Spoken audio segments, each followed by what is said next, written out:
विद्या, ब्रह्म विद्या। विद्या दो प्रकार की होती है, परा और अपरा।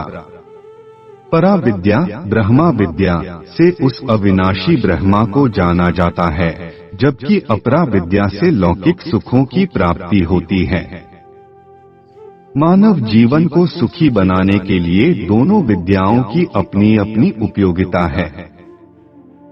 वैशेषिक दर्शन के अनुसार जिससे लौकिक सुख हो और मोक्ष अखंड मुक्ति की प्राप्ति हो, उसे धर्म कहते हैं।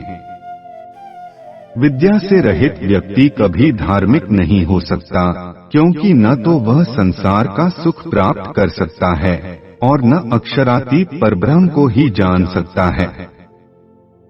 ब्रह्मवाणी श्री कुलजम स्वरूप से ही परब्रह्म के यथार्थ स्वरूप को जाना जाता है।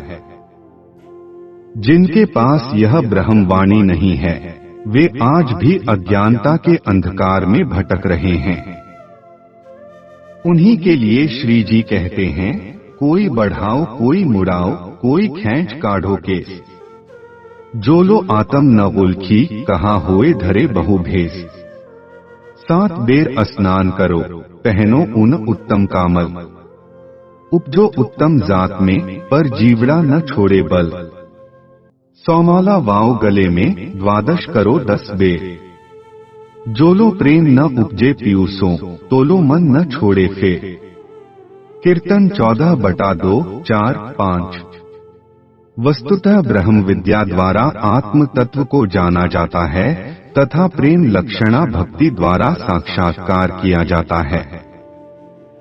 ब्रह्म विद्या से रहित व्यक्ति चाहे कितनी ही लंबी जटाएं क्यों न बढ़ा ले, सिर के बालों को या तो मुड़वाता रहे या उखाड़ता रहे, प्रतिदिन 7-7 बार स्नान करता रहे, कंबल या ऊन के पवित्र आसन पर ही बैठा करे, गले में 100 मालाएं भी पहनता रहे, फिर भी न तो उसका मन वश में हो सकता है और न उसे परब्रह्म का साक्षात्कार हो सकता है। केवल बाह्य वेशभूषा से अध्यात्म का कोई संबंध नहीं है। यतोभ्युदय निःश्रेयस सिद्धियः सधर्मः। किन एक बूंद न पाया, रसना भी वचन। ब्रह्मांड धनियो देखिया, जो कहावे त्रैगुण। ग्रंथ प्रकाश हिंदुस्तानी प्रकरण 31 चौपाई 101। इस ब्रह्मांड के स्वामी कहे जाने वाले ब्रह्मा, विष्णु तथा शिव जी भी बेहद का रस पाने के लिए तरसते रहे, लेकिन उन्हें एक बूंद भी न मिल सकी। हके इलम ऐसा दिया, जो 14 तप को नाही, और ना ही नूर मकान में, सो दिया मोहे सपने माही। ग्रंथ खिलवत प्रकरण 10 चौपाई 33।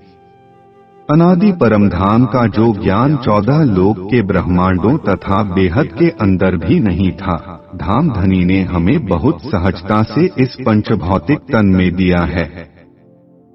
यदि हम अपने को धार्मिक कहलाने का दावा रखते हैं, तो हमें दिन रात ब्रह्म विद्या, ब्रह्मवाणी, श्रीमुख तारतम वाणी के चिंतन में लगे रहना चाहिए। ते माते तमे सुन जो साथ, एक कहूँ अनुपम बात। चरना सुन जो दिन ने रात, आपन ने त्रुठा प्राणनाथ। ग्रंथ रास प्रकरण 2 चौपाई 17। यदि हमें धनी पर फिदा होना है, तो दिन रात ब्रह्मवाणी का चिंतन मनन करना ही होगा। यह ब्रह्म विद्या ही हमारे लौकिक कष्टों को दूर कर परब्रह्म के प्रेम में डुबोएगी तथा जीवन को ब्रह्मानंद से भर देगी। प्रेम प्रणाम जी सुंदर साथ जी। अगला भाग हम अगले एपिसोड में सुनेंगे। प्रणाम जी।